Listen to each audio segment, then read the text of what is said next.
know, in January, we do a reorganization of the board, and so I'll leave the meeting until we have a chair. So with that, again, welcome, and we'll call the meeting to order. Madam Secretary, we do a roll call, please. Dr. Koji? Here. Ms. Hancock? Here. Ms. Howard? Here. Dr. Hudson? Here. Dr. Leboon? Here. Have we established the board? Yes. All right, with item 1.3, approval of the agenda with one amendment on 7.12 in front of you is emergency certification. I will say this is a newly graduated student that just got out of college, will be taking the state and national assessments here in the next couple of weeks, but for the meantime, we have to approve this. So I have a motion to approve the agenda with the addition of 7.12 emergency certification. So moved. All right, got a motion? Have a second? I'll second. Oh, you got a second? Any discussion? Madam Secretary, call the roll, please. Dr. Koji? Yes. Ms. Hancock? Yes. Ms. Howard? Yes. Dr. Hudson? Yes. Dr. Leboon? Yes. Would everybody please stand with me for the pledge of allegiance? I pledge allegiance to the flag of the United States of America and to the republic for which it stands, one nation, under God, indivisible, with liberty and justice for all. Before we move on to item 3.0, we want to stop, and as most of you are aware, January is Kentucky School Board Recognition Month, and so on behalf of our students, our parents, our guardians, our families, our faculty and staff, our teachers, and in addition to that, our community, we want to thank our board members for what they do with our children, with the vision to ensure that we build a better community. And so I know it's a daunting task, and you all volunteer your time, never take a payment from us, and I want to say thank you all on behalf of our community. And with that, there are a few things in front of you, I believe. My list is up to date. We have cards from Ms. Holmes, third grade class at Clark. There's a t-shirt from Paducah Head Start. There's cutting boards in front of you from the Paducah Innovation Hub on behalf of the district. And we have a video of Morgan Elementary School music students that we're going to play real quick.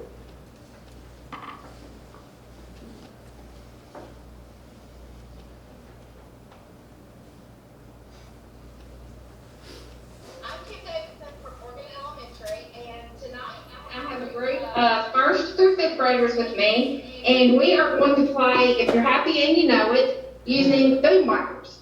Boom whackers are plastic tubes that help teach a variety of musical concepts.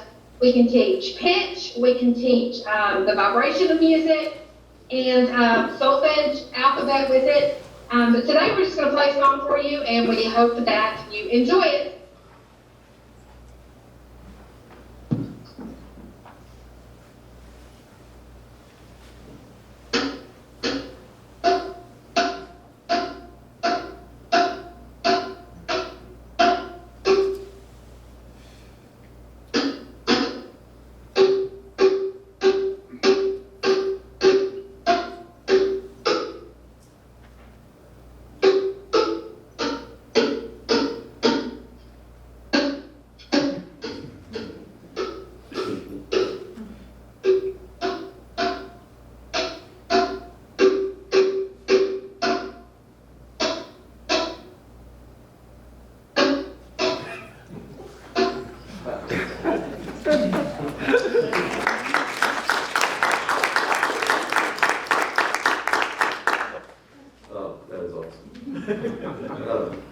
Thank you all. We'll move to item 3.1, election of Board of Education Chair. So I'll open the floor for nominations. Are there any nominations? I'd like to make a motion that we nominate Dr. Carl Leboon as Chair of the Paducah Board of Education. Is there a second? I'll second. Any discussions or any other nominations? Hearing none, Madam Secretary, will you call the roll, please? Dr. Koji? Yes. Ms. Hancock? Yes. Ms. Howard? Yes. Dr. Hudson? Yes. Dr. Leboon? Yes.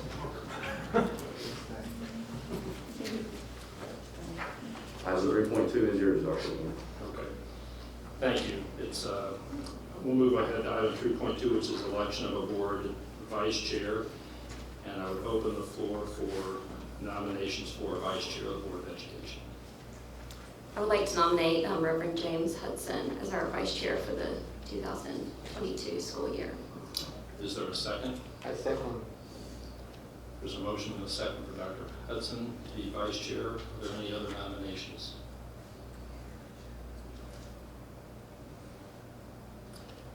Call the roll, please. Dr. Koji? Yes. Ms. Hancock? Yes. Ms. Howard? Yes.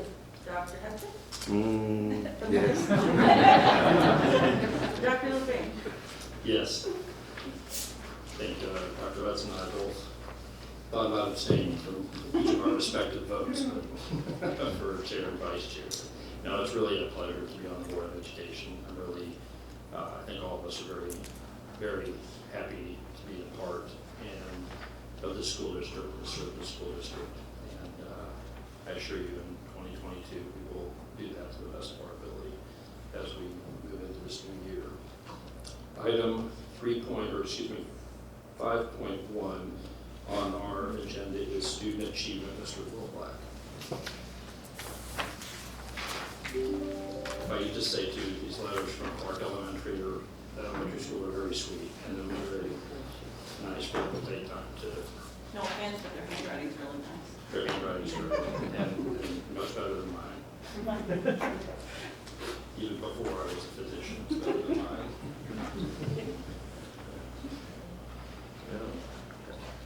All right. Good evening. Good evening.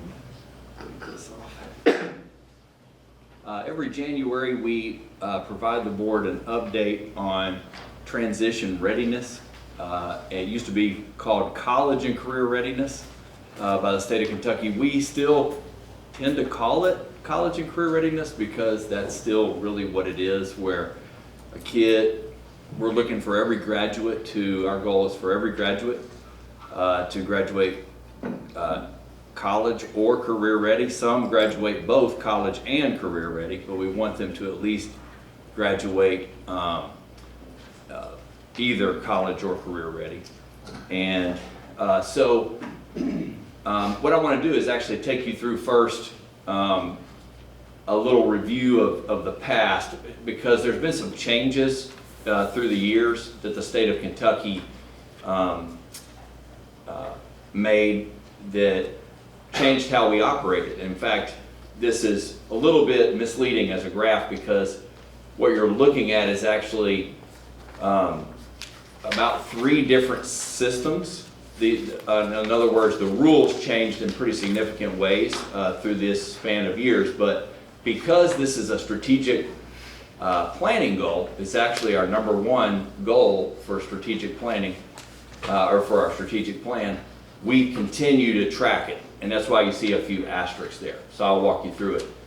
You can see on the left-hand side, it's the class of 2011, all the way through class of 2021.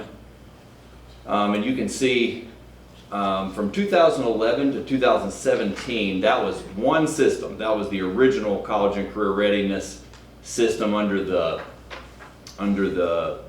Race to the Top accountability system.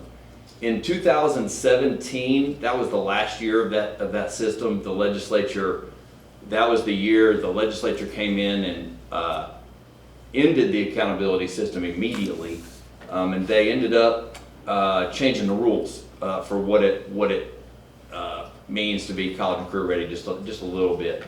In 2018, the rules were changed significantly for us, where you can no longer use a college placement test, which all Kentucky colleges accept for college readiness. That's how that's a test. There's a few of those tests.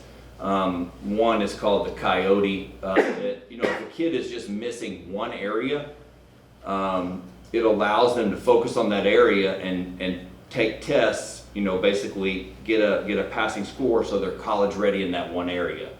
It makes it easier. Instead of taking the entire ACT again, you can just do a subject area test. And so a lot of kids do that even once they go to college. There's some kids that take those tests there. but we can give them in our school district as well. So what you see, that big drop you see from 82% to 61, that happened because those tests disappeared, and also they suddenly took away our NROTC pathway, career pathway, without warning, just eliminated it. And that really caused put a lot of kids and it put our district in kind of a bind, where they had already taken classes in this area and then suddenly it wasn't recognized. 2 years later, in the year school year 1920, they reinstated all of those things. So in 2020, 2021, even though we don't have data, we don't have complete data due to the pandemic, they did add back the college placement tests, and they also added back ROTC, which we're happy about because it's a great program here in our district. So, so I just wanted to share, that's why it looks kind of funny. The pandemic did cause us to lose, we weren't able to test kids, all kids on this. We were able to give the ACT in 2021, but in 2020 we weren't able to even give the ACT. So in the spring of the junior year. And so the class of 2021, they made some exceptions for them based on the pandemic, and there was, if you look at the school report card, there is no transition readiness or college and career readiness score there because of that. So that's why that's missing. But for us, and before I move on, for us, we're still working diligently around that because for kids, we want to come back as quickly as possible from the pandemic. Here's a look at college or career readiness for African American graduates over time. And you can see Tillman did a really good job of really closing the gap with our African American graduates. And the majority of that 70% in 2017 actually were college ready. And so you can see the change of rules made a big difference for our African American graduates. And even today, with the pandemic, there's a disproportionate effect on our African American kids. So that is definitely an area where we're really focused, very intently on improving. For our white graduates, you can see they also were affected by the rule change, not as much as our African American kids. But there was significant effects on our students who received free and reduced lunch. So what we've seen, especially with the pandemic, is that it had a disproportionate effect on kids who received free and reduced lunch of all racial backgrounds. We saw that in AP, we see it in test scores, we see it in our benchmark data. Across the board, there is a difference.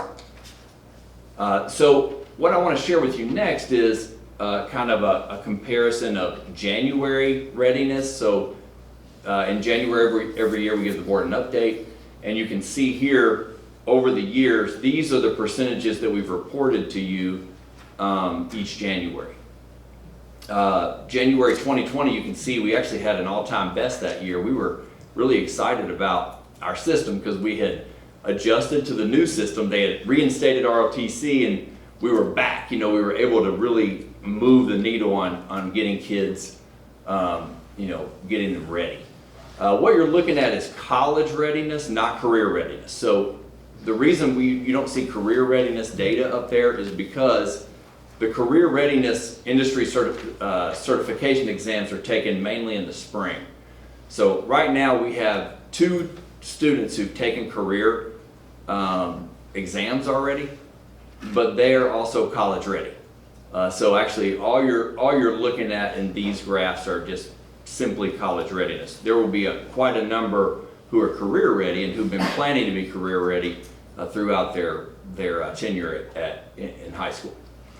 So I really appreciate the work Tillman's done this year. When we started the year, we had very few kids who were actually college ready. Most of that was because a large number of kids did not take, a large number of kids in this senior class did not take the ACT.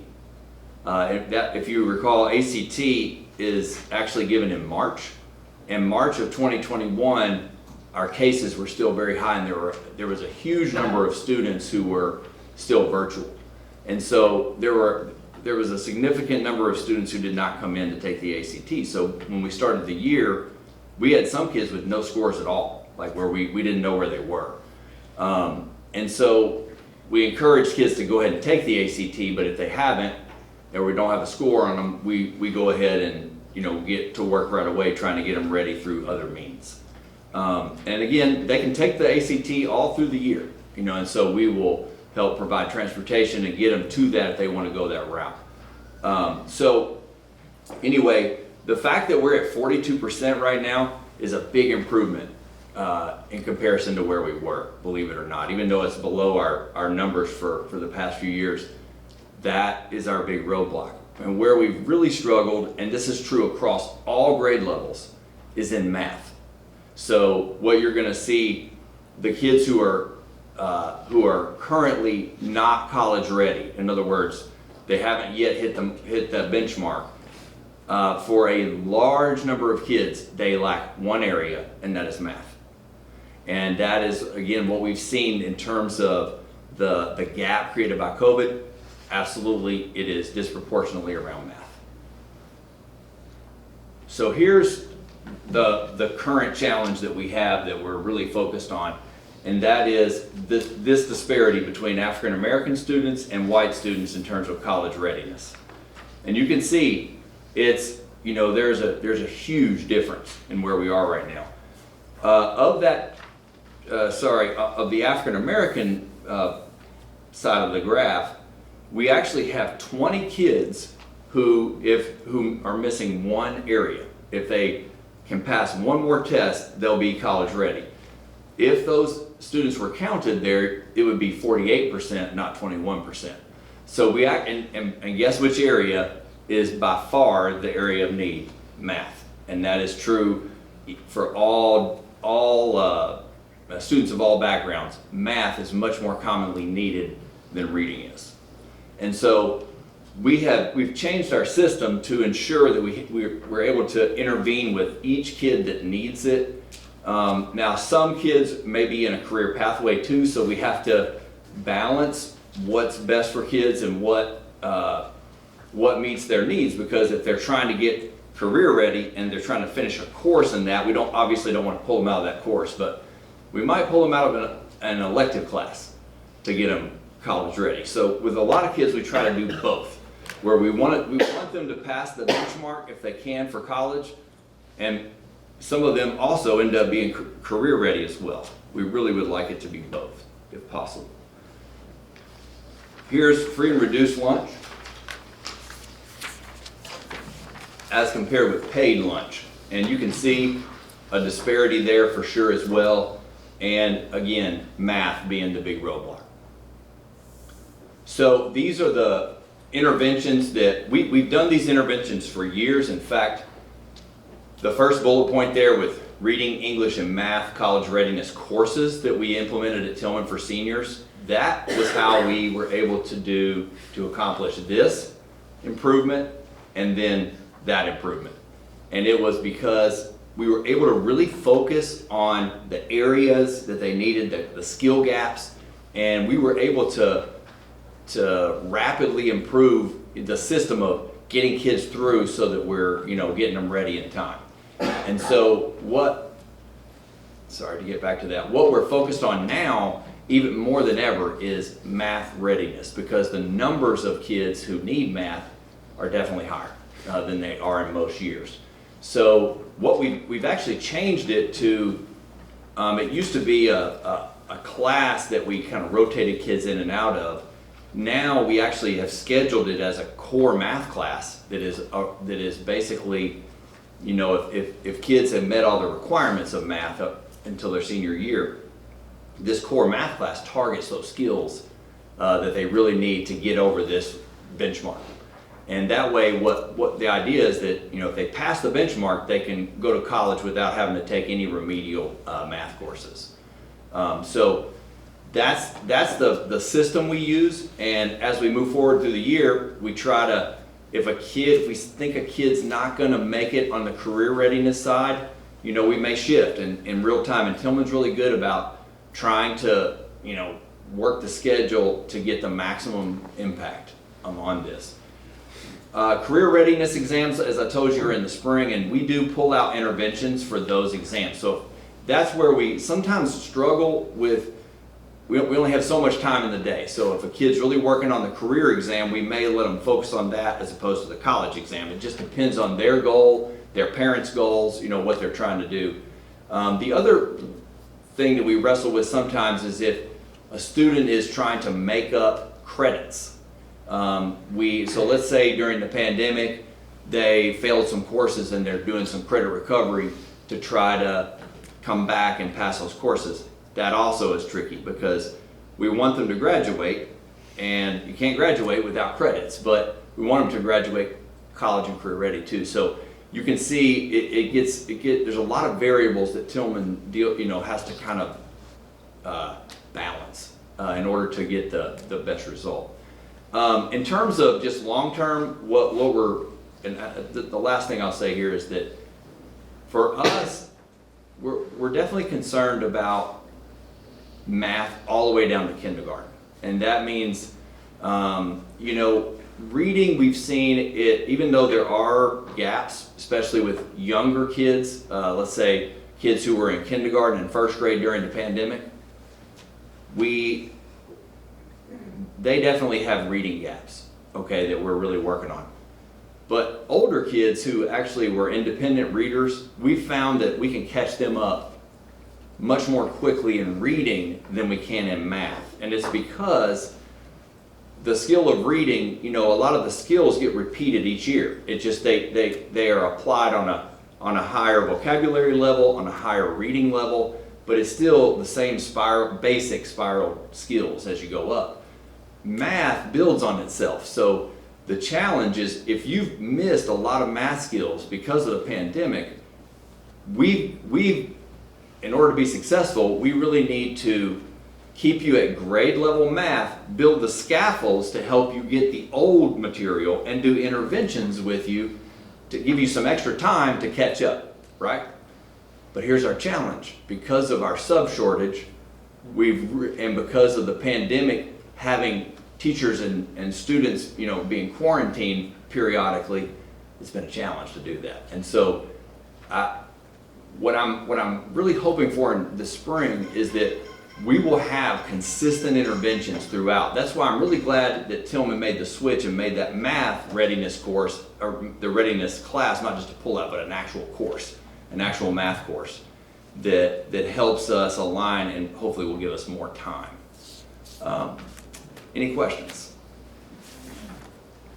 I have one. Just is math, when you look at the disparity there, the contribution of math to that, has that always been the case? It's always been the area of greater need, but it's worse now than it ever has been. So in other words, we almost always started the year, like every year, we would start the year, let me go back to the graph. We would very regularly start the year at like 35% college ready, maybe 40% college ready. And we're just now getting to that in December. So like when you walk out of that junior year, there's usually a large number of kids who are really close in math and they're ready in all the other areas.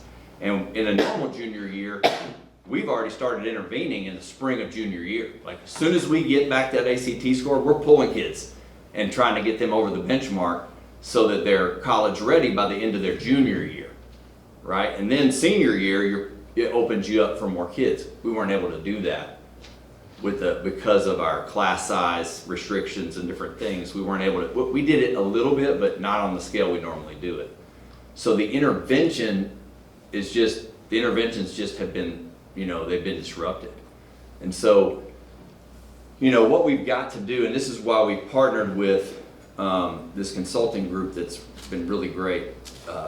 They're known as TNTP. They used to be the New Teacher Project, but now they're bigger than that. And they are really good at consulting with diverse school districts that have, districts that have diverse needs. And that's why we have that push to not go back and reteach everything they missed, but instead be very strategic about moving forward, teaching having a high expectation of grade level content, but going back at the same time and building strategic scaffolds from prerequisite knowledge to the grade level knowledge. And again, our biggest roadblock is that the intervention time keeps getting interrupted because those teachers who do that are being pulled. They're being pulled to cover a class because we have no choice. So that's our challenge, and I think we've just got to continue to try to address that. One more question. I'm hearing you say that math is pretty much a problem, K-12. When are you guys going to start looking at that curriculum and seeing is that a problem in that area, or do teachers need professional development to teach? What are the areas that's causing the problems? Do we need to update our math program? What? I actually think here's what we identified before the pandemic as the issue. We were doing, and this is typical, I think, of not just us, other districts as well, but we realized that we had if you looked at our scores, and I can't show you right now, but I can show you at a later date, there are a number of kids who were apprentices in math that really, without much, could be proficient. In other words, and we were doing a lot of interventions, but there were a few key skills that we weren't really getting them to master in time for the test. And guess what those skills were in math?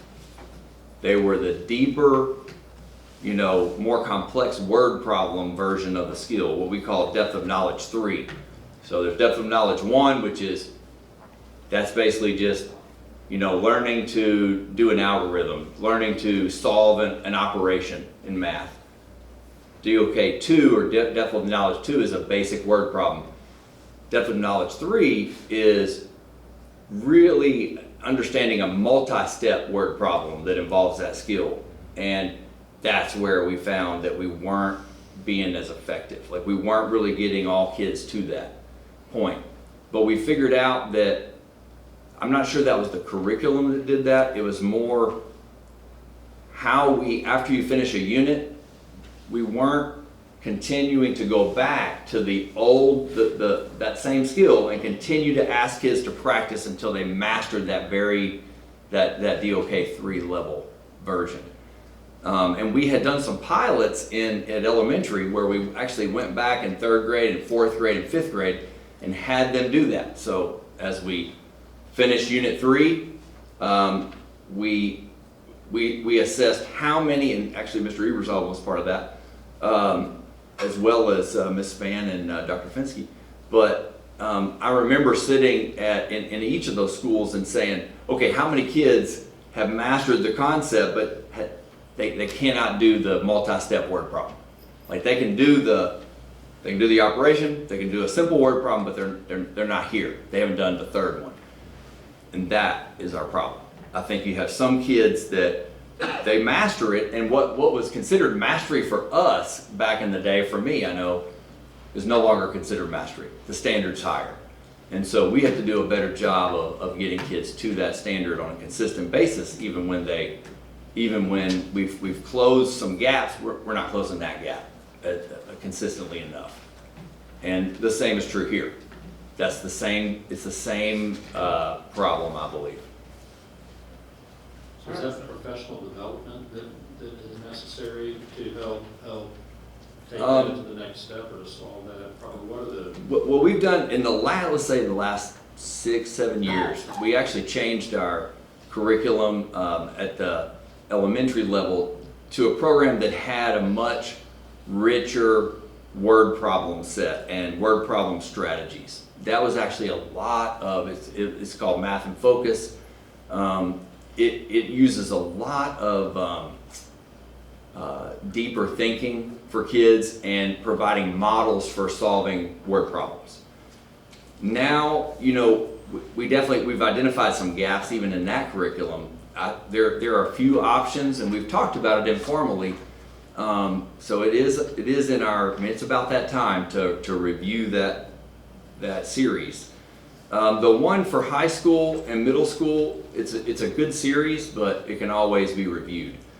And so some of it, yes, professional development, but some of it is how do you go back and keep reviewing those key skills without slowing down too much.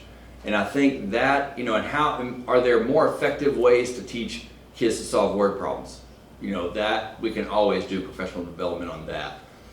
And the last thing that we're really working on is how do we continue to engage kids on a higher level where kids are more actively learning in class. And I think that will increase learning as well. And those are all priorities for this year and next year.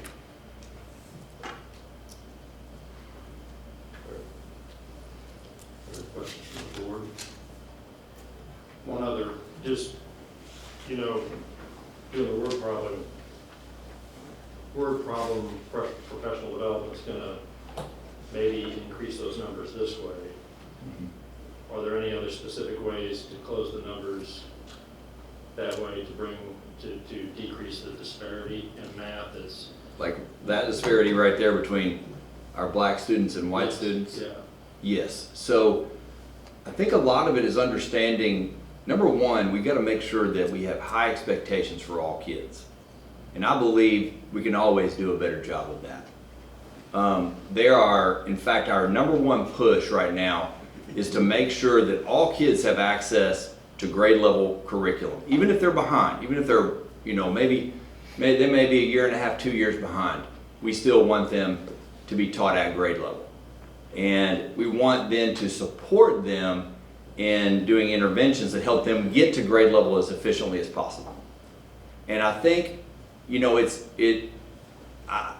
easy when you see, okay, we have a gap here based on this test or that test. It's easy to be tempted to go back and want to actually just reteach all that. And that's not necessarily the most efficient way to do it.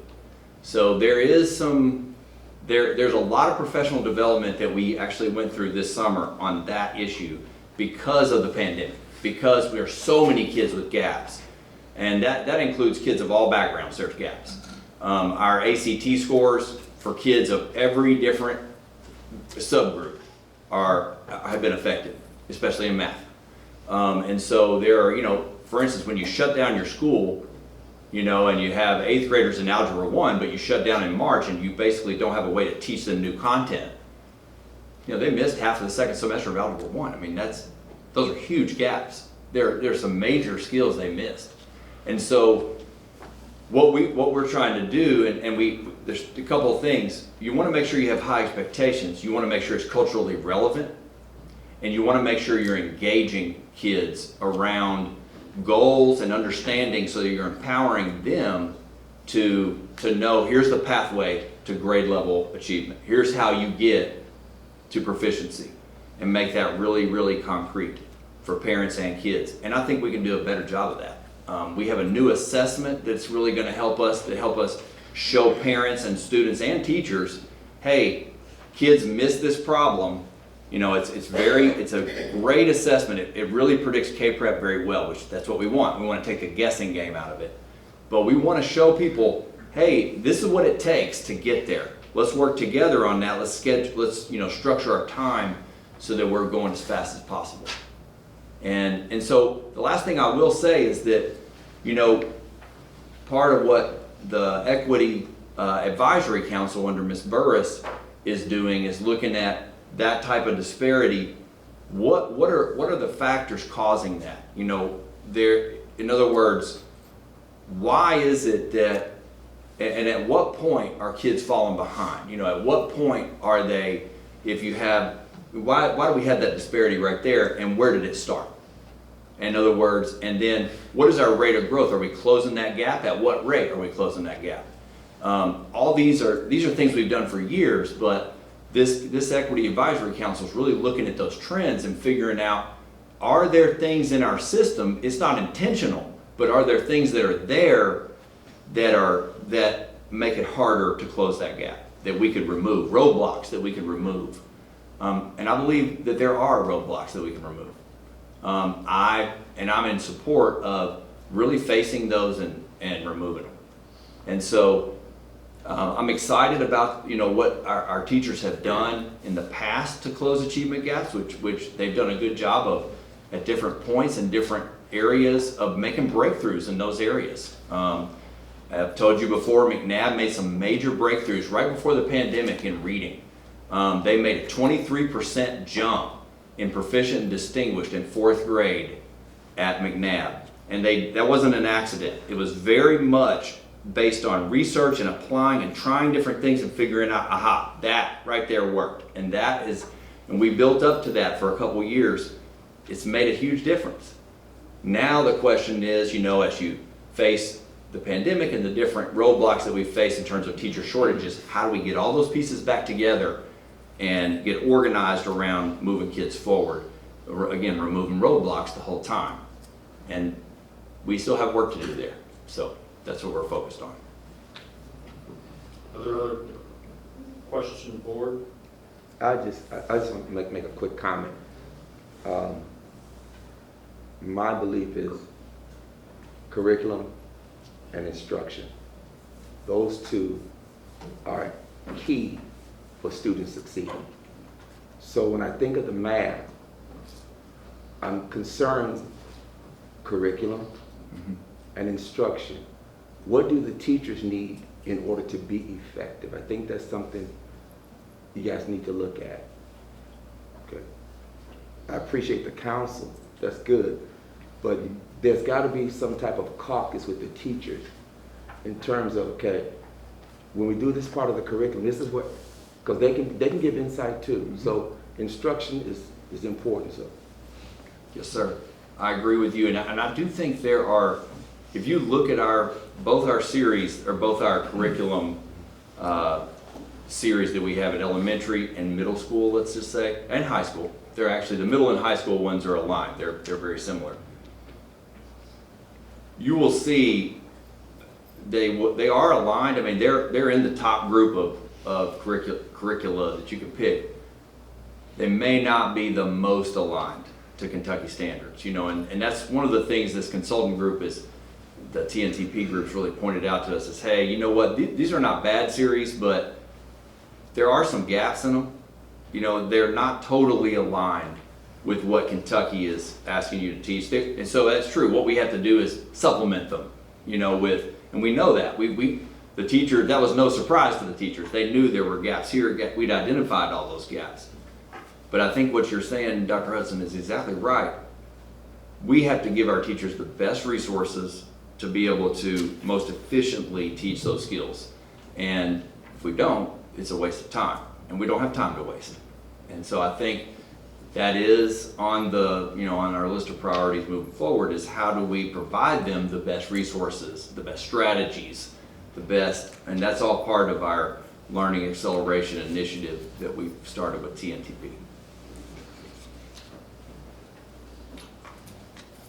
Thank you, Mr. Black. Thank you all. Item 5.2, makerspace update. This is Tim Franklin and Steve Ebersol.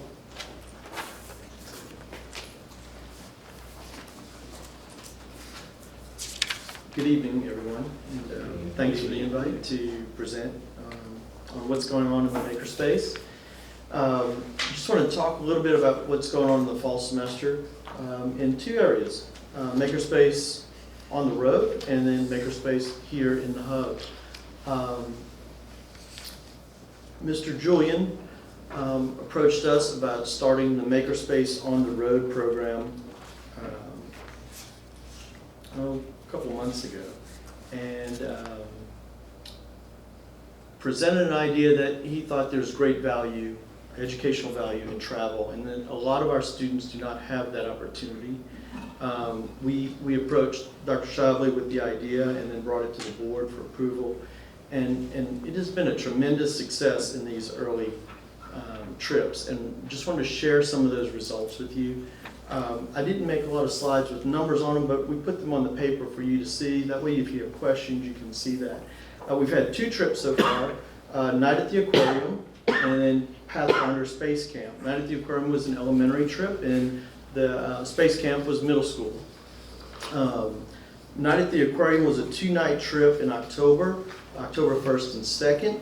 It was first 2 days of fall break, so students gave up some of their fall break to go on this. 46 students were there.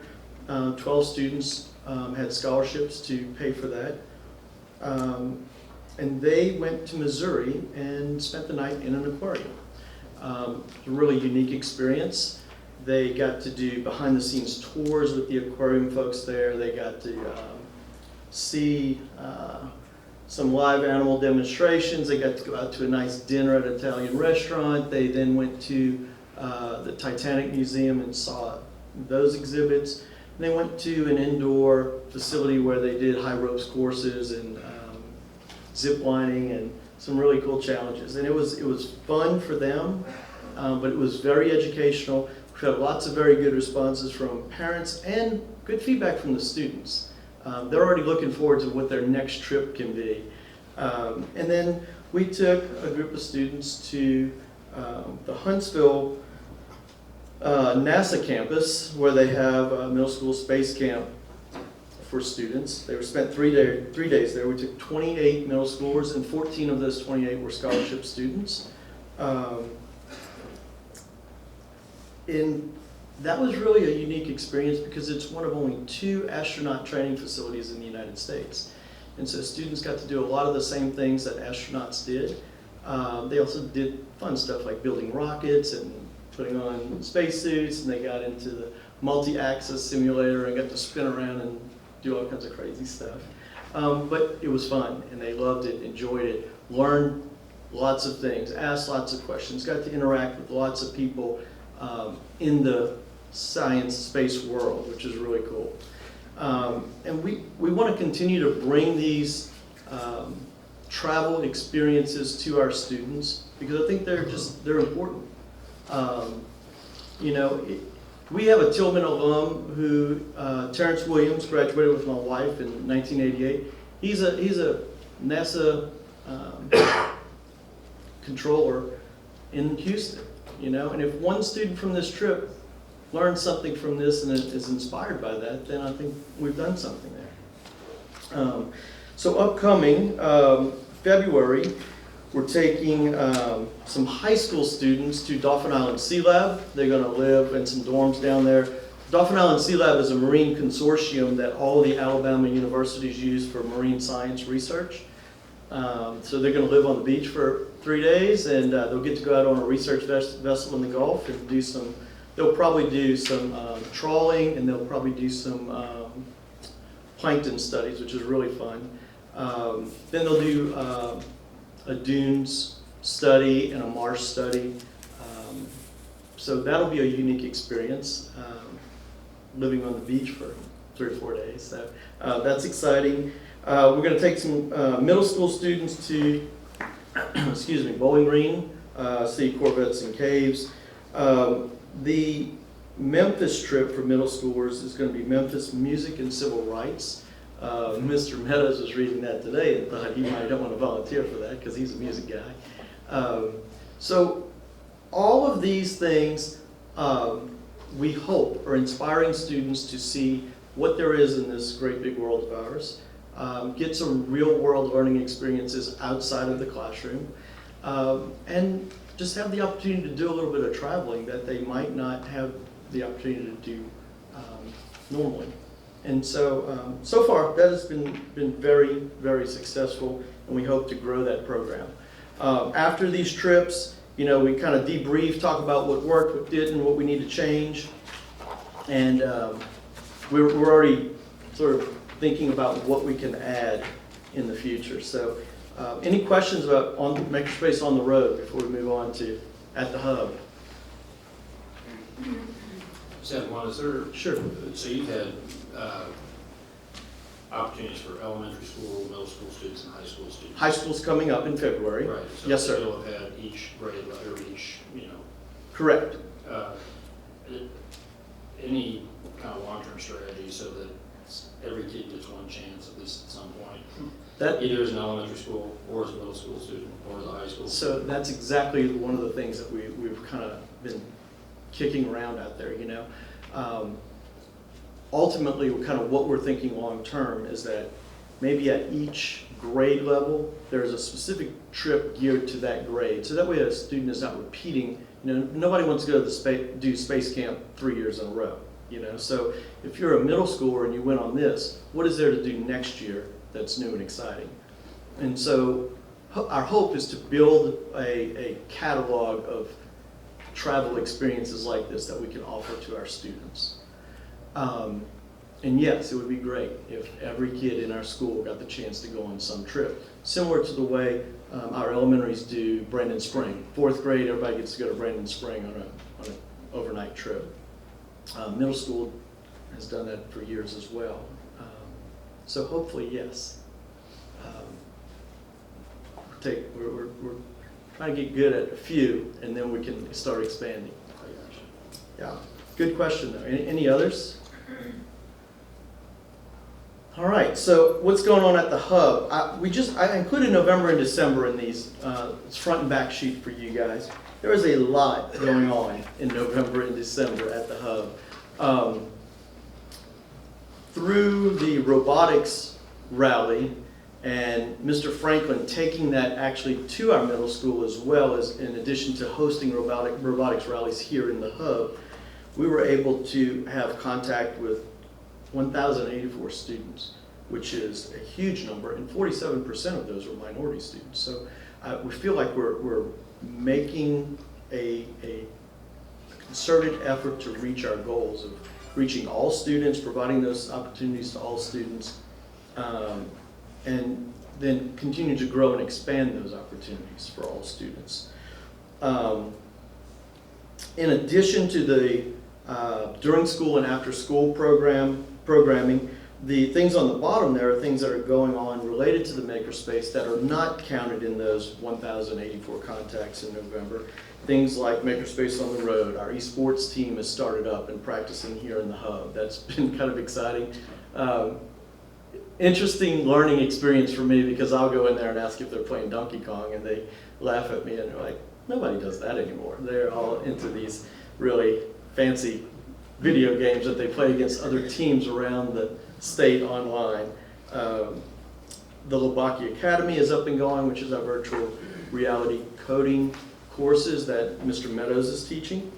McNabb Elementary had their STEM night in November, which I thought was a big success. Ms. Spann and I have talked through some things that we want to change, and we think we're going to move that to the spring. We felt like, they had it later in the fall, time change, it was dark, it was cold. We want to maybe do it in the spring where we can have some outdoor activities as well. Morgan did theirs earlier in the fall, and it was still daylight, it was warm. We were able to do some drone things outside on the practice field out there, and some other things that made it a little more engaging. So we'll make some changes as necessary to meet each of those schools' needs. And then we offered a lot of professional development for teachers in our district and a few teachers from outside of the district. At this point, we have at least 2 teachers in every one of our schools that is trained to teach a class in the makerspace. So 2 from McNabb, 2 from Morgan, 2 from Clark, 2 from middle, and 2 from high, or more. And we hope to grow that, because that's one of our biggest challenges right now. Meeting the demand for classes. Mr. Franklin made a comment to me this week about a mom who said, okay, my child has done every after-school program offered in the makerspace. What do you have new? And it's hard to offer new things when we don't have the teachers to do it, or the available teachers to do it, because the things that child had done is still in demand. And so, like 3D printing class, they're always sold out. Every kid wants to be in there for that. Fun problems to solve, interesting problems to solve, but things that we are working on to improve. December is a little different, obviously, because we have a Christmas break. This was actually a Christmas decorating activity that was going on in there, and that brought with it lots of fun. Sorry, I didn't flip through the slides. This is Clark's 4th grade day in the hub. We had students there doing design process, engineering.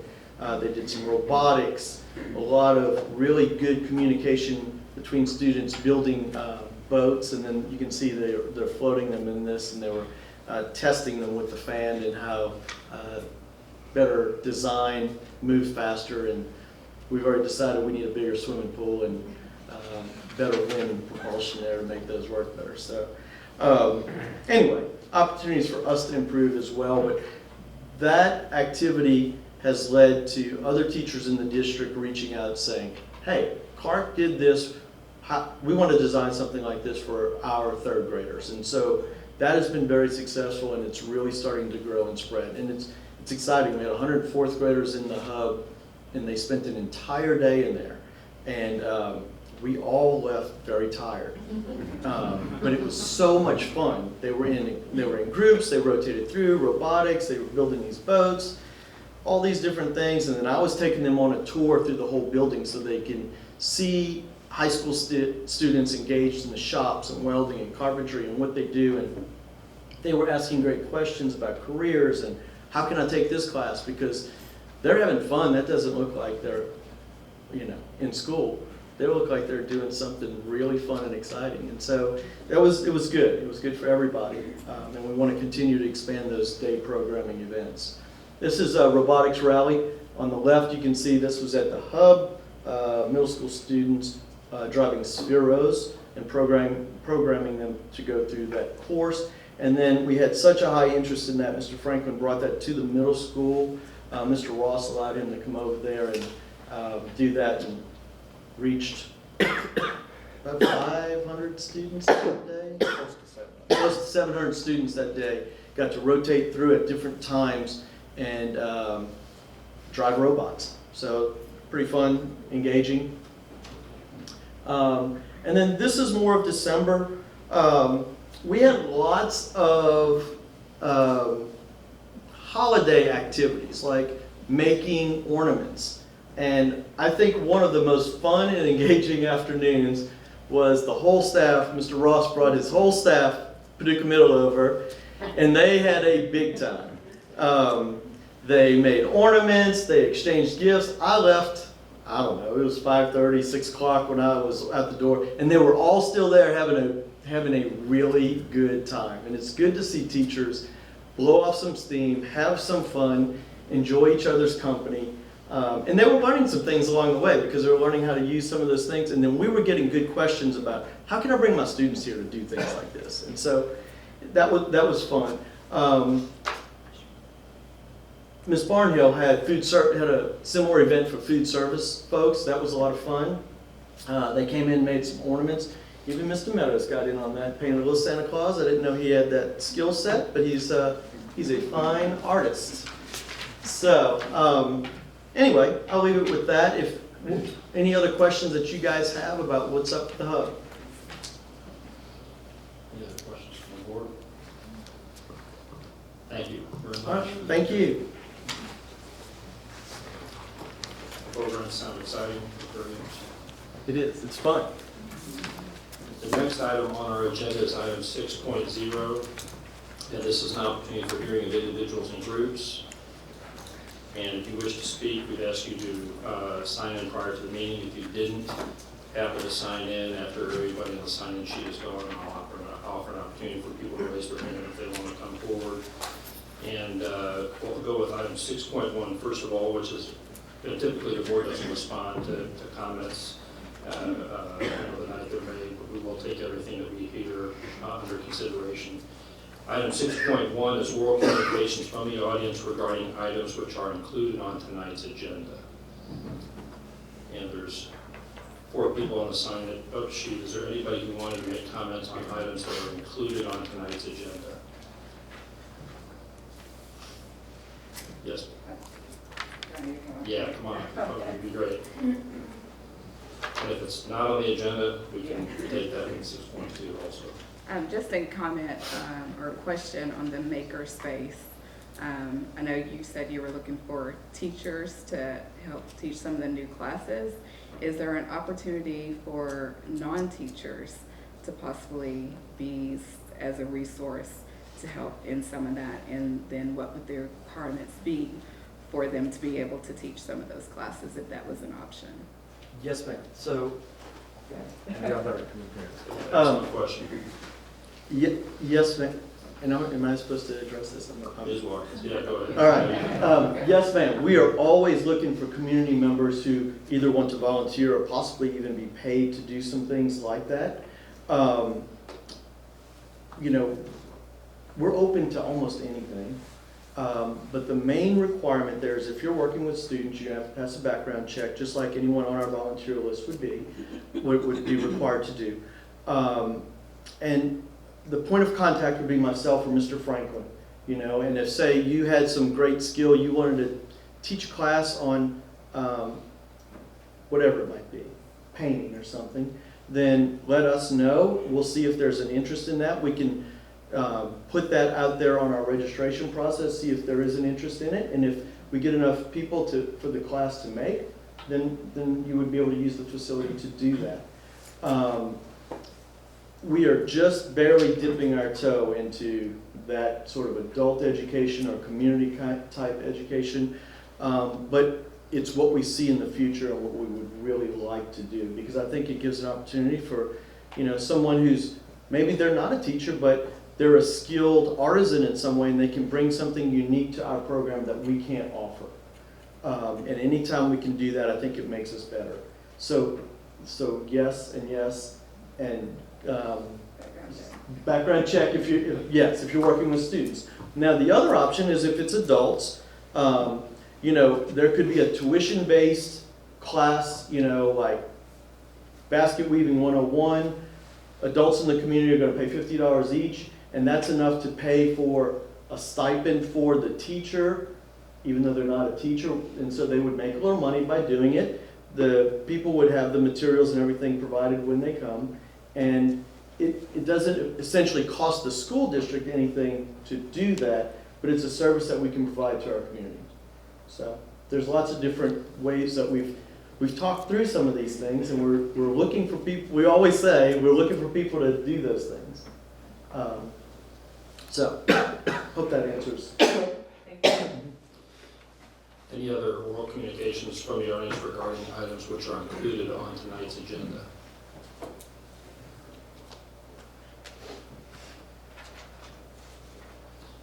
Hearing none, we'll move on to item 6.2. This is an opportunity for oral communications from the audience regarding items which are not included on tonight's agenda. And I'll just go through the list here, and then if anybody else would like to speak, they're free to do so. Number one is Deja Clark.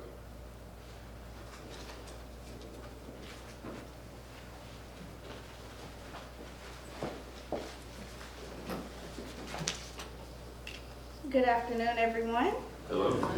My name is Khadijah Clark. I'm a Paducah Tillman senior, and I would like to speak on behalf of the PTHS Walkers, which is a group of students who walk from Paducah Tillman over to the hospital for nursing classes. So throughout the past months, I've noticed that we've had to walk in horrible weather, which includes rain and snow. I actually don't have pictures of the rain, but I do get a lot of pictures of the snow. So throughout, we've just been having to walk over. So yeah, it usually takes us about 3 to 4 minutes to walk over there.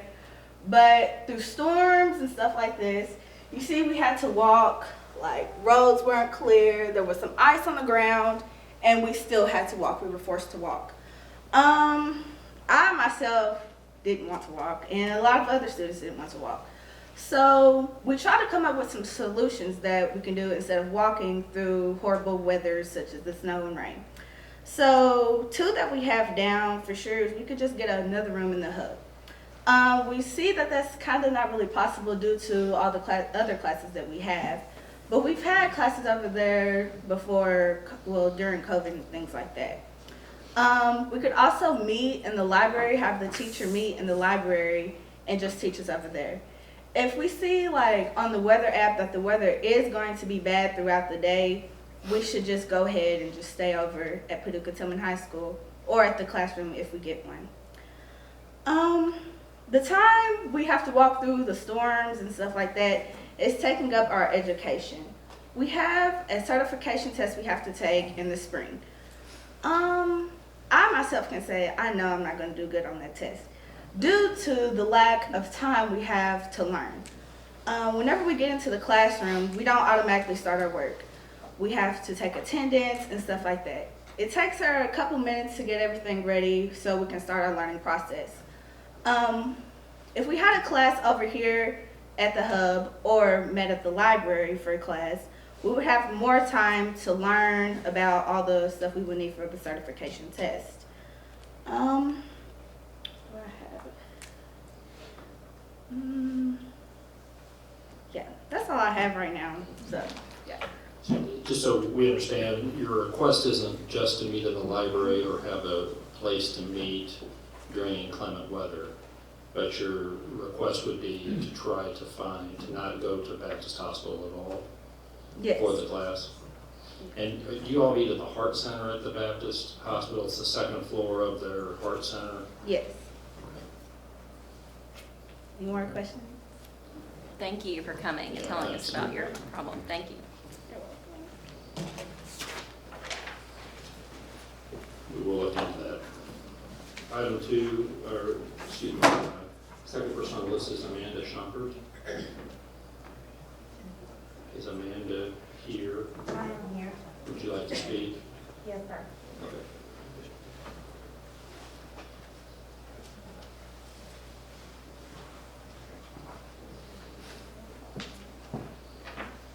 My name is Amanda Shumpert. I've never spoken in front of a whole lot of people before like this before.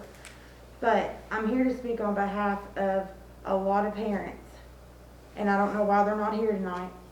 They may have to work or, different things like that. I can't speak for them, but I know what their feelings were. And it's about the snow day. And I'm very upset, number one, about that because a lot of those high school students drive. Almost all of the schools around us, and I know this for a fact with Ballard County, they're usually the last to be called out. They called out at the very last minute.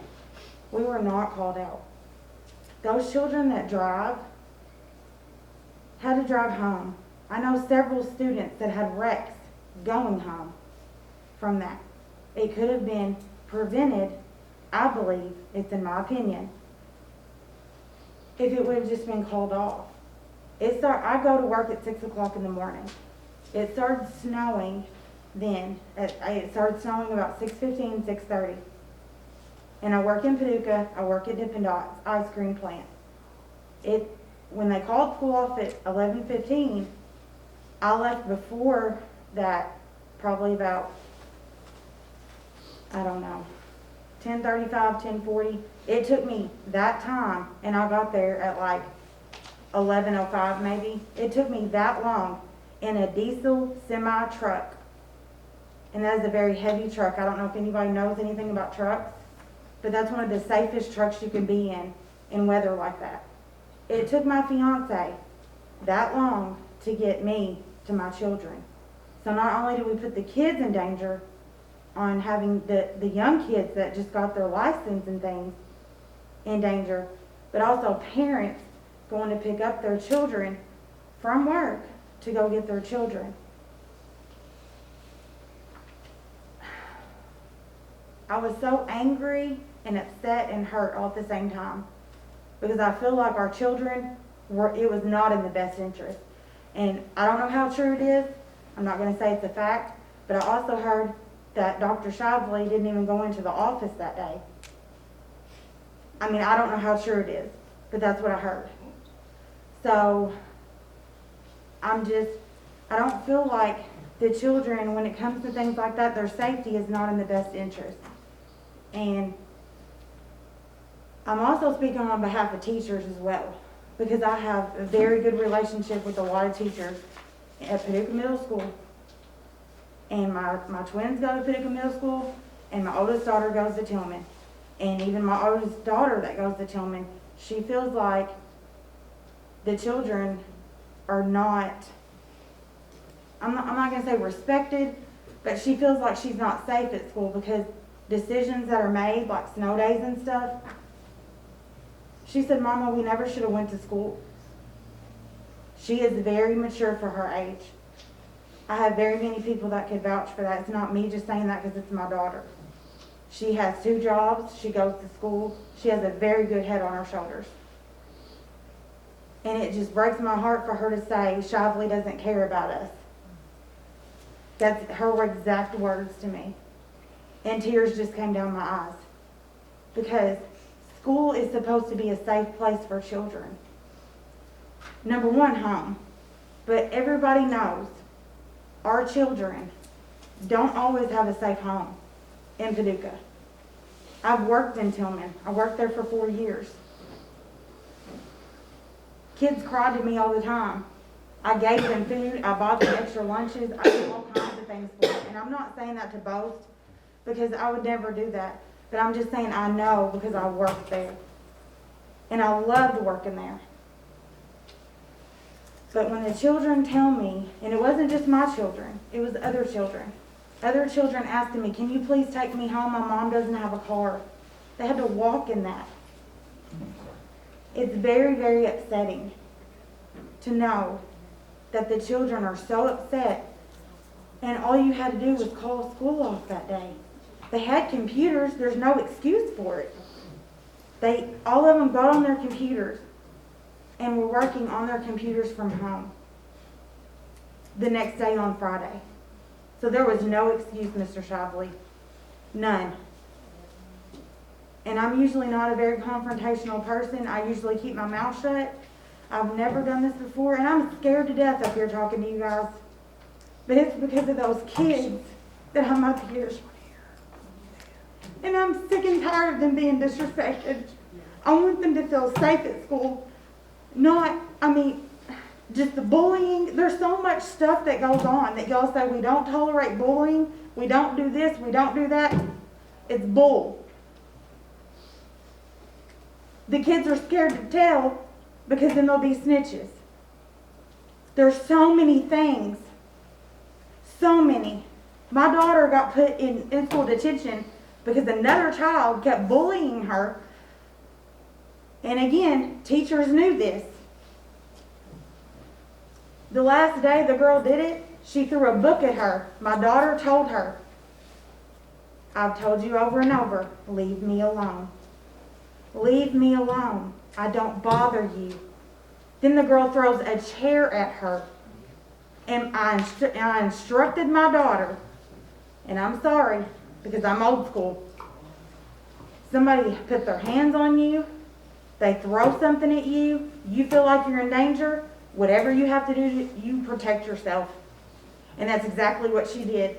And she got 14 days of ISD, just as the other girl did. And the other little girl was a cheerleader. And you know, she was right at Tillman High School cheerleading while she was in ISD, and that's against policy. Yeah.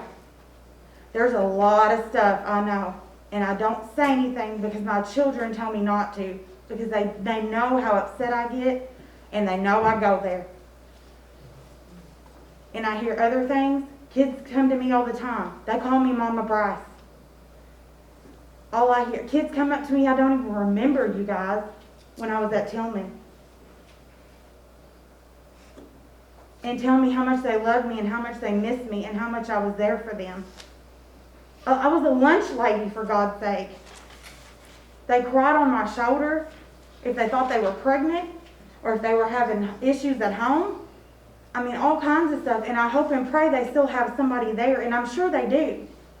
But I'm just saying, I'm here in the sole interest of the children, and that is it. And I hope you guys take into consideration the things that I've said. We sure will. Thank you very much. Thank you very much. Thank you.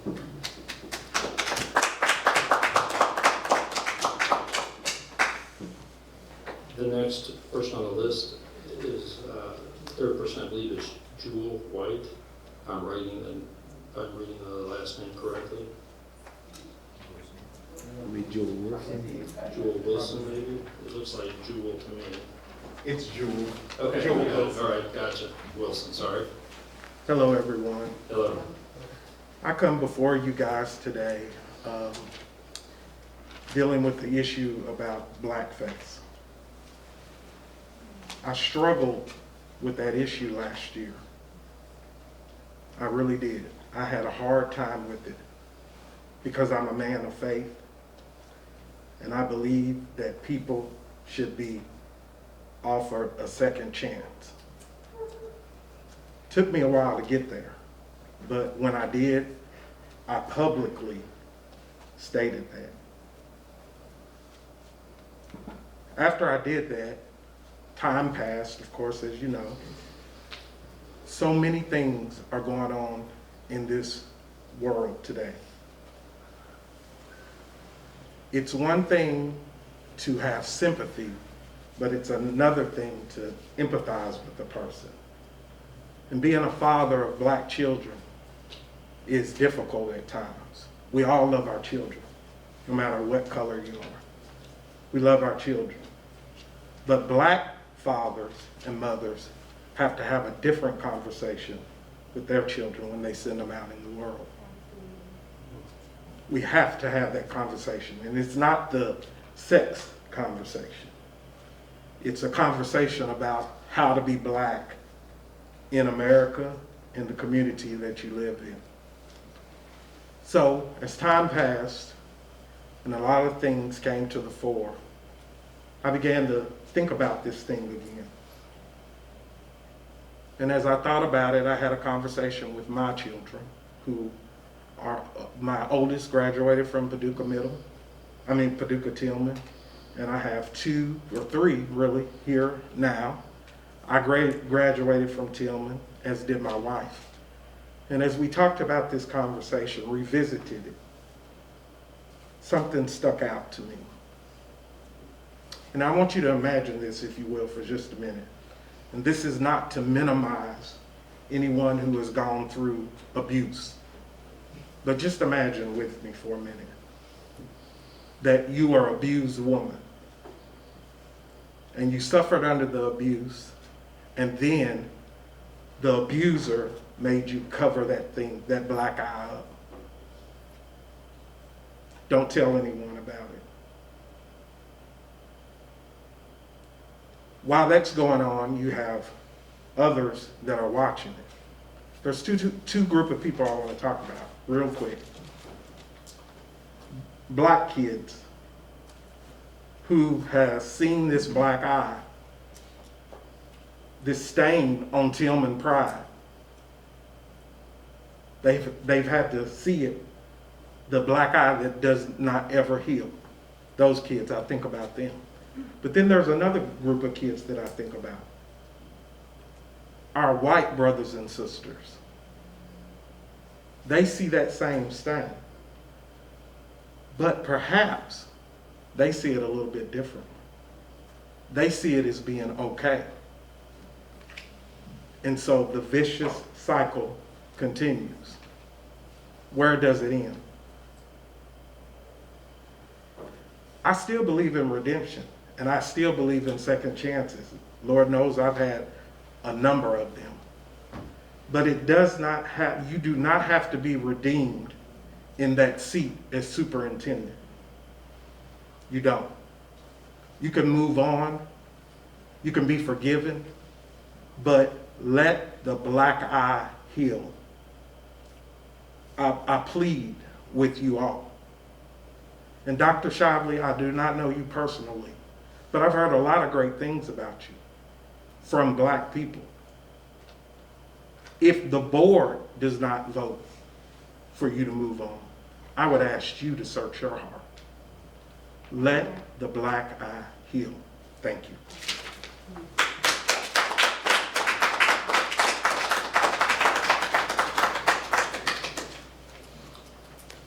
Thank you, Mr. Wilson. Number 4, Willie Mitchell III. Yes. I may have missed an opportunity here, and if I did, I do apologize. I think you mentioned here oral communications from the audience regarding items on the agenda, and that's what I was actually needing to talk about. If that's okay for me to still speak. Good evening, everyone. My name is Willie Mitchell III. As mentioned, what I wanted to talk and ask some questions about was your presentation, Mr. Black. First of all, great presentation. I love data. I'm a Kimmy, and I'm also a Six Sigma black belt, so those are the types of things that I look at. One of the two questions I wanted to ask is, the first question was that disparity, the gap between African Americans and white Americans that we saw. The question I want to ask is the assessment of that, because I know the data that you presented, I believe that was the senior data. And my question is, do we track this at the junior level and at the sophomore level and the freshman level? In other words, what's happening with that gap? Is the gap growing? Does the gap exist freshman year? You know, where's the source of that, so that because you want to get to the root cause of it, because otherwise you're just going to be trying to stop gap, and a lot of what you're talking about, I think Mr. LeBon was mentioning too, is the things that actually make the gap, that will actually reduce the gap versus shifting everybody up together. My question is there anything in place that actually looks at when does this gap start occurring, when does this gap grows, and is the gap, even if the gap is there, is it growing by the time you get to senior year, or is it something that stays constant? I mean, so sort of, when is this thing happening? That's one of the first things. And you can answer that one before I ask the second one. Go ahead. And the second question I was going to ask too is that when you were showing the data, and you were mentioning the fact that I guess that in 2018 or what have you, that's when I guess the equivalency test, or when the test was taken out of the data or what have you. I guess my question is, to normalize that data, is it possible to take that out of the first set of data so that we can see whether or not the improvement trend is still there? If you extract that out of the beginning data as well, so that the baseline data actually matches the tail end data, so that we can actually see if the improvement is still present or not. I didn't know if it was possible to do that, so that we can see that. Yes, sir. And Dale, do you mind putting that graph back up? Just real quick? If you don't mind, let me Sure, absolutely, feel free. talk to it real quick. I won't take too long. And we can talk more Yeah, individually. I can really show you what we do. And I That can would be a get- longer presentation, but I'll give you the basics of it. So we really don't have trend data since they made the change, because remember I told you there's 3 changes, right? Yeah. And I agree, I should have drawn a line to make it, I used asterisks, but I probably should have drawn a line. And that's why I said in the beginning, it's not totally appropriate to have it there, but the rules have been changed and then changed back, okay, in many significant ways, okay? So in some ways, it is appropriate to have it at the same rate. I want to beat that goal. I want to beat that record right there. Even though the rules are slightly different, they're similar enough, we should be able to beat that, okay? So that's why I keep it there. Is it, how do I go back, Dale? Pinch. Huh? Oh, okay. I can just do that. So it's like an iPhone? There you go. Oh, look. There you go. There we go. Okay. Never done that before. All right. Oh, too much. All right. So it's a great question, because you're right that, you know, it is slight. There are changes there. So the problem is, because we don't have data here because of the pandemic, we basically have a new baseline. You're right. I mean, actually, right now, this year and this year, we're under different rules. Right. This year, they changed the rules back, but we weren't able to collect the data. Right. Weren't able to collect the data the next year. This year, we are collecting the data. So under the current system, we very well may start a new one. But what I don't want to do, and this is what I've told our principals, I do not want to, right here, starting a new baseline at 42 is not appropriate, because that's artificially low. You see that? So in other words, theoretically, you start over, you create a new baseline, right? But we have to wait a year. I believe we can do better than that. In other words, it's not going to hurt us to shoot for that or that. even if it's not 100% appropriate, it's really close. The rules are pretty much the same, so that it's still it's a somewhat unfair target, but it's a target to shoot for. I'm a continuous improvement guy, so I like Deming. I'm assuming you're familiar with Deming. So if it were up to me, I wouldn't change the rules. And so it frustrates me when the state does change the rules on us because it's not effective.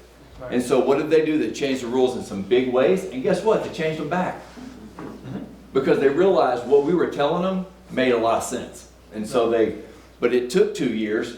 We tried in 2017 and 18 to tell them, don't change it. Don't get rid of the system, because the system, it's there for a reason. It makes sense. It's good for kids. They didn't listen. And so they finally did listen in the next year. Okay, so just to answer your question, I agree on the data, and hopefully we will establish a new baseline, but what I don't want to do is go slowly upward. I want to go quickly upward, because I believe we have the capacity, because we have kind of suppressed skills that I believe if we can give the correct interventions, we can overcome. But we can really grow those skills quickly. Part of one of your question, I think, was at what age you start monitoring. So we actually start monitoring in Head Start. The second thing I just want to ask too is, would it be better for you guys just to have a meeting also? Yeah. And so I don't want to cut it off, but I mean, No, I want to make sure, because I think you could converse for quite a while. Yeah. And have a lot of good dialogue that would be very helpful. I would love to show you. We actually dashboard everything and we scoreboard it. So we track, and the teachers in the room know this very well. But basically, we're really measuring. We do benchmarks on a very short cycle, and then we problem solve around those. So that to try to make sure we're basically beating our previous record is the goal, right? And so, but I'll just say this: we do actually start assessing gaps in Head Start. Okay, and what we do, we backwards map from ACT all the way down to kindergarten. Okay, so that and that's the great thing about this is when Common Core came in. Common Core, despite all the political noise about it, actually made a lot of sense, because all they did was take the ACT standards and they basically put that level of rigor all the way down into kindergarten. Okay, so what's cool is if you're proficient in third grade when we start testing, or if you're on track to being proficient in kindergarten through second grade, you're on track to being college ready. Does that make sense? And so what we're doing is, I'd love to show you the data, and I'd love to show you like where we struggle, or where we've been successful and where we struggle in terms of achievement gaps. The other thing I was going to say real quick, because I think I may have said it incorrectly. All I was really trying to say here is that since the rules changed here, this data could actually be corrected back to, in other words, corrected back so that you can actually put everybody on the same baseline. That way you can actually see it. That's all I was getting at. Yeah, the only problem is because the rules changed, we had to change strategy. So it messed us up. You know what? It was bad for kids. And so we found ourselves having to do things that were good for kids that would not result in any improvement for us. But we realized the kids need us to do this, so we need to do it. And then at the very last minute in 2019, they said, "Oh yeah, we're going to let those. Remember those old measures? We're going to let them count again." And but it and you can see we got better because we actually started doing it anyway. We started doing the things that they were restricting us. They were telling us we couldn't do anymore. Okay. And anyway, long story short, I'll be happy to be with you. Yes, sir. Great questions. Please leave your contact information. Yes, thanks. Are there any other members in the audience this evening that did not sign up that would like to speak on something that is or is not included on tonight's agenda? I would just like to add, because I just got a little overwhelmed, but here's a picture of actually a girl named Faith falling while walking either back or over. I had other class members send pictures, so it wasn't just my class. But yes, here's a picture of a student actually falling, walking over to the hospital for that class. And I have another picture. just to show you actually like how bad the roads were that we had to cross over. And the sidewalks right here, just I wanted to show y'all that. Thank you. Thank you. Any other members in the audience would like to speak on items which are or are not included on tonight's agenda? Okay. Just so I want to say one quick thing too, Ms. Shumpert, I do think snow days are tough. And I appreciate everything you had to say, and in retrospect, there's a lot about that snow day that could have been managed in a different way. But I know that the thought that went into that up front really did have to do with student safety, because there are a whole lot of factors that factor into that. I just want you to know that. And I also think it would be good for you to come to the board office and sit down with Dr. Shively too and go through the process, kind of the thought process about So that we as can well. sit down and talk further about things. Perfect. Yeah. Thank you. Yeah. Anybody else? Okay. We're going to move on to item 7.0. This is our consent agenda. Is there a motion from the board to approve tonight's consent agenda? I'll make a motion that we approve tonight's consent agenda. Is there a second? Second. Are there any questions from the board? Call the roll, please. Dr. Koji? Yes. Ms. Hancock? Yes. Ms. Howard? Yes. Dr. Hudson? Yes. Dr. Levine? Yes. Item 8.1, comprehensive draft budget for 2021-2022. The superintendent recommends that the Paducah Board of Education acknowledge a formal review of the draft budget for 2021-2022, which has been provided under second cover. Is there a motion from the board to approve item 8.1? I'll make a motion to approve item 8.1. Is there a second? Second. It's been moved and seconded to approve item 8.1. Are there any questions from the board? Call the roll, please. Dr. Koji? Yes. Ms. Hancock? Yes. Ms. Howard? Yes. Dr. Hudson? Yes. Dr. Levine? Yes. Item 8.2, Board of Education member training and travel expenses. The superintendent recommends that the Paducah Board of Education approve the board member out-of-district training and travel expenses for required training in 2022. Is there a motion to approve item 8.2? I'll make a motion we approve item 8.2. Is there a second? I'll second. There's a motion and a second. Is there any questions from the board? Are there any questions from the board? Call the roll, please. Dr. Koji? Yes. Ms. Hancock? Yes. Ms. Howard? Yes. Dr. Hudson? Yes. Dr. Levine? Yes. Item 8.3, Agreement Guaranteed Energy Savings Project. The superintendent recommends that the Paducah Board of Education approve the agreement between owner and design builder dated January 10th, 2022 with Ascendant Facilities Partners for the Guaranteed Energy Savings Contract proposal that was approved at the December 9th, 2021 special call board meeting. This agreement will only be signed by the board after KDE approval of the agreement. Also included under separate cover. Is there a motion to approve item 8.3? I make a motion that we approve item 8.3. Is there a second? Second. It's been moved and seconded. Are there any questions from the board? Call the roll, please. Dr. Koji? Yes. Ms. Hancock? Yes. Ms. Howard? Yes. Dr. Hudson? Yes. Dr. Levine? Yes. Item 8.4, offer of assistance. The superintendent recommends that the Paducah Board of Education accept the offer of assistance in the amount of $35,369 from the School Facilities Construction Commission. This offer of assistance is to be used toward proposed construction or major renovation of facilities outlined in the current approved facility plan. Is there a motion to approve this offer of assistance? I'll make a motion we approve item 8.4, offer of assistance. Is there a second? I'll second. It's been moved and seconded. Are there any questions from the board? Is this something they do every year? Yes, sir, we'll match this, and that goes towards our potential to bond new construction projects. Okay.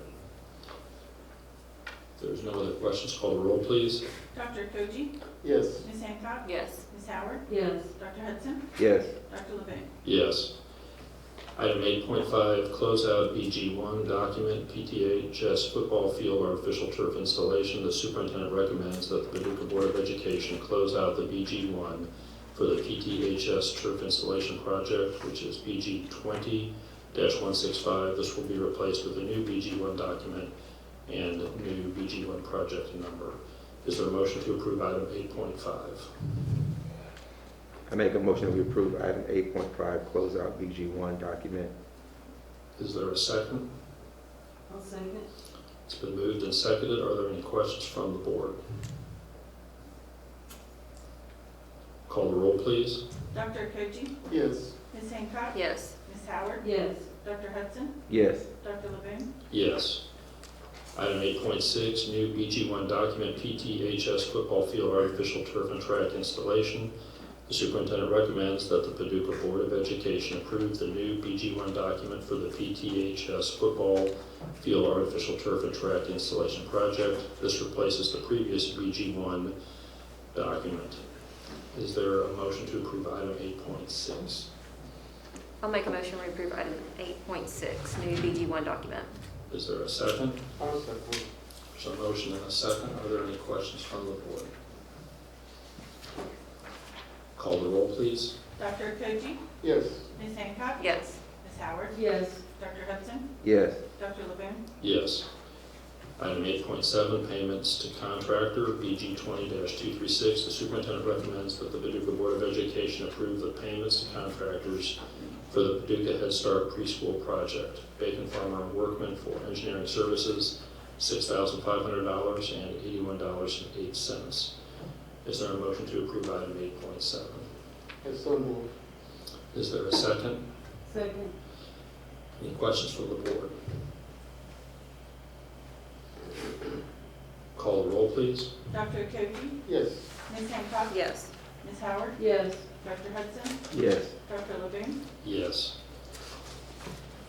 Is there a motion to the, I do believe we have need for executive session regarding personnel, property, and potential litigation. Is there a motion from the board to adjourn into executive session? I so moved. It's been moved. We go into executive session. Is there a second? Second.